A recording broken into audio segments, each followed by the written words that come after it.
ஆர்ப்பரிக்கும் கோவை குற்றாலம் அருவியில் குளிக்க 23வது நாளாக தொடரும் தடை. தென்மேற்கு பருவமழை தீவிரமடைந்துள்ள நிலையில் கோவை குற்றாலத்தில் வெள்ளப்பெருக்கு ஏற்பட்டுள்ளது. கேரளாவில் ஜூன் முதல் வாரத்தில் தொடங்கும் தென்மேற்கு பருவமழை இந்த ஆண்டு முன்கூட்டியே மே மாதம் 24ஆம் தேதி தொடங்கியது. இதன் எதிரொலியாக தமிழகத்தின் மேற்கு தொடர்ச்சி மலையை ஒட்டியுள்ள கோவை, நீலகிரி, தென்காசி, கன்னியாகுமரி உள்ளிட்ட மாவட்டங்களிலும் பலத்த மழை பெய்து வருகின்றது. குறிப்பாக கோவையில் கனமழை ஆரஞ்சு அலர்ட் விடுக்கப்பட்டுள்ளது. நீலகிரி மாவட்டங்களுக்கு அதிக கனமழைக்கான சிவப்பு நிற எச்சரிக்கை விடுக்கப்பட்டிருந்தது. இந்நிலையில் நீலகிரி மற்றும் கோவை மாவட்டங்களில் கனமழை கொட்டி தீர்த்து வருகின்றது. கோவை மேற்கு தொடர்ச்சி மலை அடிவார பகுதியில் தென்மேற்கு பருவமழை துவங்கிய முதல் தொடர்ந்து மழை பெய்து வருகின்றது.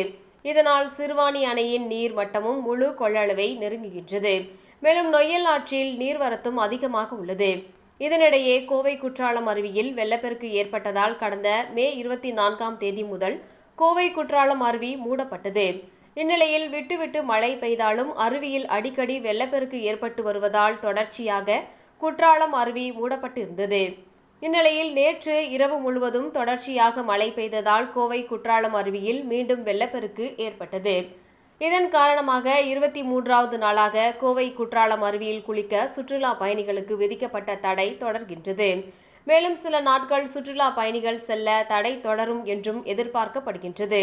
ஆறுகளில் ஏற்பட்டுள்ள வெள்ளப்பெருக்கு மற்றும் அருவிகளில் நீர்வரத்து அதிகரிப்பால் பொதுமக்கள் பாதுகாப்பாக இருக்குமாறு மாவட்ட நிர்வாகம் அறிவுறுத்தியுள்ளது குறிப்பிடத்தக்கது.